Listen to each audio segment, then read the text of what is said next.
Hi Year 8 and welcome to your final Mastery Monday lesson. My name is Mrs. Reed and I'm looking forward to doing some practice of the rules today before finishing up crafting those wonderful stories that we have been working on over the last few weeks. So can you make sure you've got everything you need before you start? Make sure you've got a pen or pencil, something to write with. You have some lined paper if possible.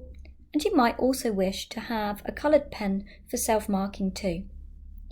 Okay, once you're ready, we can make a start on the Do Now task. So today I would like you to write at least 3 sentences that describe what we can see in this image. Now, as well as describing, I would like you to focus on using some particular sentences and punctuation rules. So you must include a sentence with a list, and that list must be punctuated correctly. You must include a sentence that begins with the words because, although, or whenever. And finally, I would like you to also include a sentence that explains when and where this image is. Pause the video and spend no more than 5 minutes on that task, please.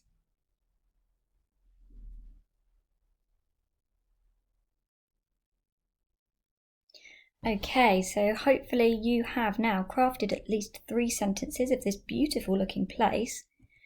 And let's have a look at my example. So I have written that early in the morning, deep inside the jungle, a waterfall calmly sits. Its translucent water cascades down the rocks, forming a lagoon. Although it is a most beautiful sight to behold, visitors rarely attend due to its remote location and challenging terrain. Tranquil, soothing, and spectacular, it sits waiting to be discovered. So I have tried to follow the rules here. In fact, I think I've written 4 sentences in total. You can see in the first sentence I've started with the part that tells when, so I followed that with a comma. That I have included a sentence that begins with the word although, so if I know the rule I must use a comma after that part, although it was a most beautiful sight to behold, comma. And I've also tried to use a list, in this case a list of 3 adjectives at the start of a sentence. Tranquil, comma, soothing and spectacular. It sits waiting to be discovered, and that's also a subordinate clause, so I've finished there with a comma too. So I want you to just check that you are happy that you've applied the rules and you have used commas in the right place. We're going to do 2 minutes of redrafting and checking this. If you are happy with your work, you may wish instead to focus on vocabulary choices. Have a look at some of the ones I've chosen here. Translucent, cascades, tranquil and soothing. See if you want to add any to your paragraph. Okay, pause the video, 2 minutes just to edit your sentences now.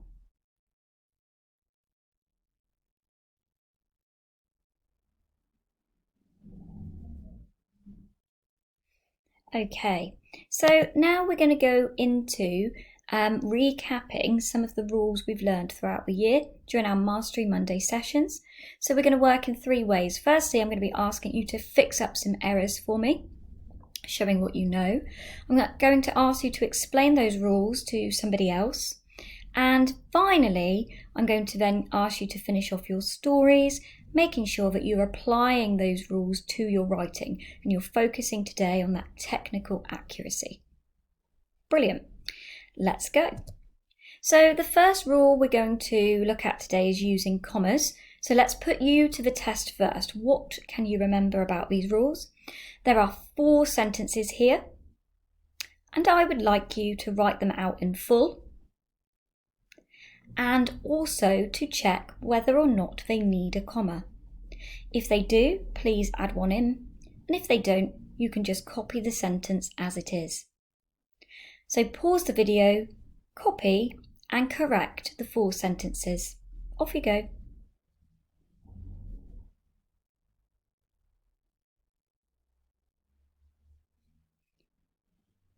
Okay, now you have done that, I would like you to put your pen down, and this time to turn and talk.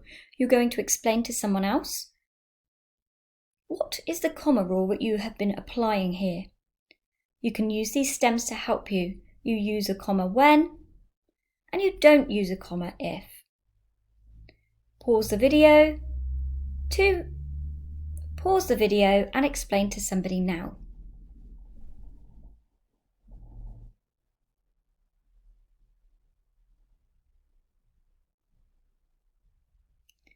Okay, that's great.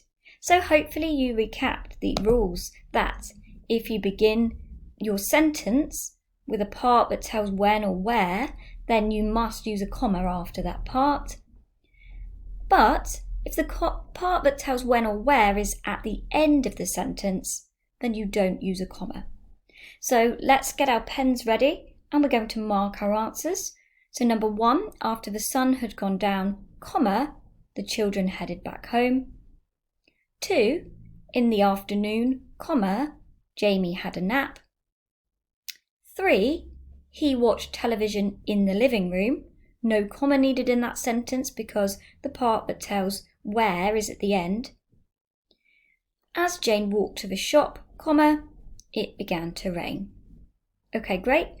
Make sure you fixed up your answers. Give yourself a mark out of 4, please. Okay, next up, same thing again. I would like you to copy and complete these sentences. Check if they need a comma.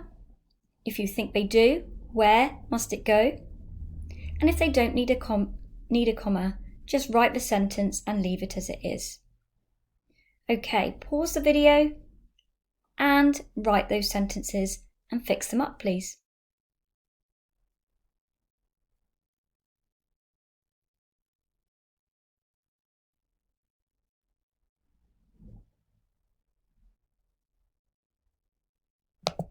Okay, so same again.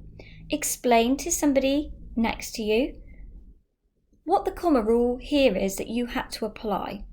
When did you need to use a comma? And when didn't you need to use a comma? Off you go.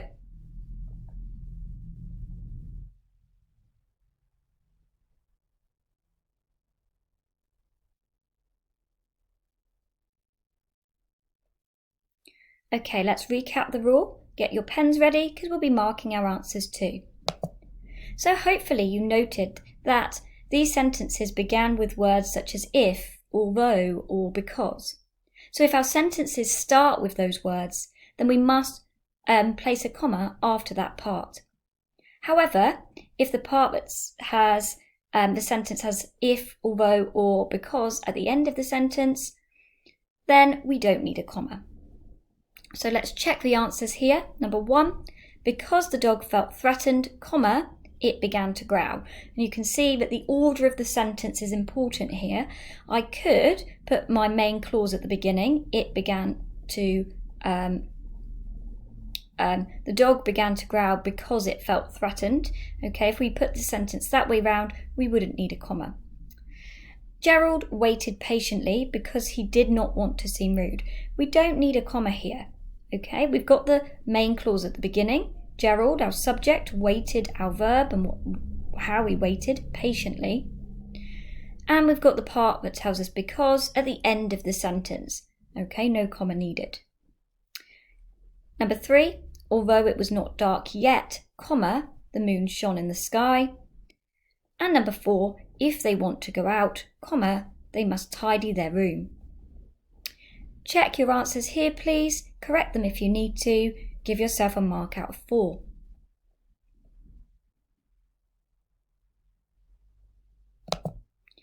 Okay. Final one in using commas. There are 3 sentences to copy and to correct. You need to decide whether this sentence needs a comma or not and fix it up. Off you go.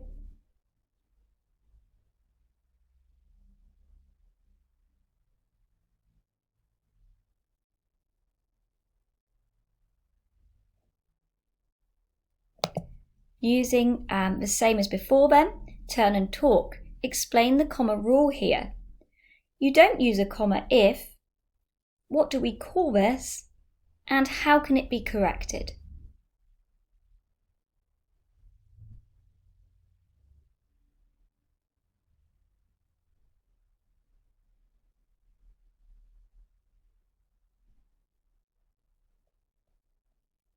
Okay, let's check the rule. So we remember you don't use a comma to join together two independent or main clauses. We call this a comma splice, okay? You can correct a comma splice by using a full stop instead of a comma.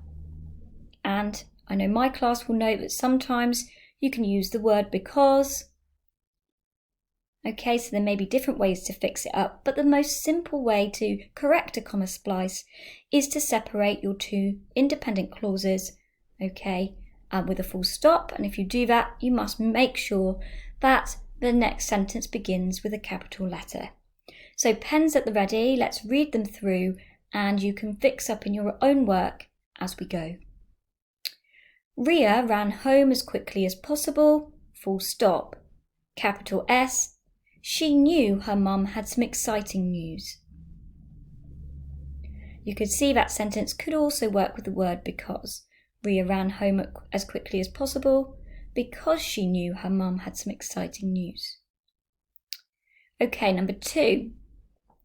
So we had a subordinate clause at the front here, holding the cup in his hand, comma, he gestured for another drink, but we must use a full stop at the end here because we're starting another independent clause.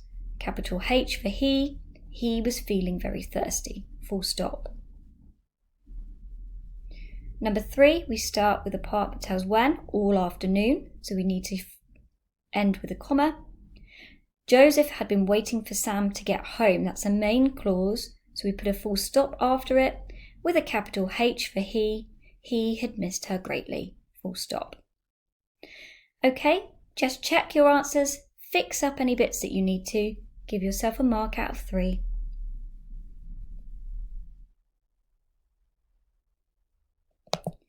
Okay, final one to recap. This time it's speech punctuation. So, again, I would like you to apply the rules that you know. Copy the sentence, fix them up, and be ready in a moment to explain those rules to someone else. Off you go.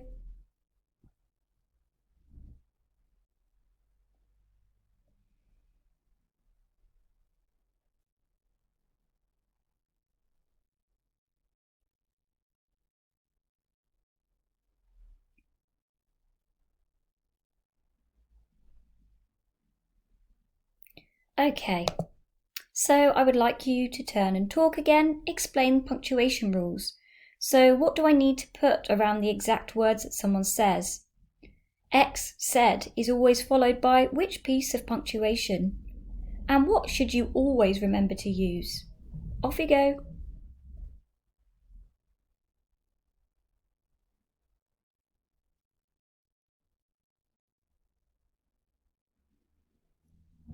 Okay, let's recap. So the exact words that a person has said should start and end with speech marks. What a person said should always start with a capital letter and end with a full stop or another piece of punctuation that goes inside those speech marks. X said should always be followed by a comma if it is before what a person has said. Okay, would you like to go to the cinema this weekend? Okay, I've noticed an error here, you might spot it too. So it should be speech marks, capital W. Would you like to go to the cinema this weekend? That's a question, isn't it? So it should be a question mark, speech marks, Daniel asked, full stop. Jack replied, comma, speech marks, capital T. That sounds wonderful. We must have a full stop here because we're going into a new sentence. Capital L, let's meet at my house, full stop, speech marks. After the film had finished, we start with the part that tells when, so we need a comma after it. Jack declared, comma,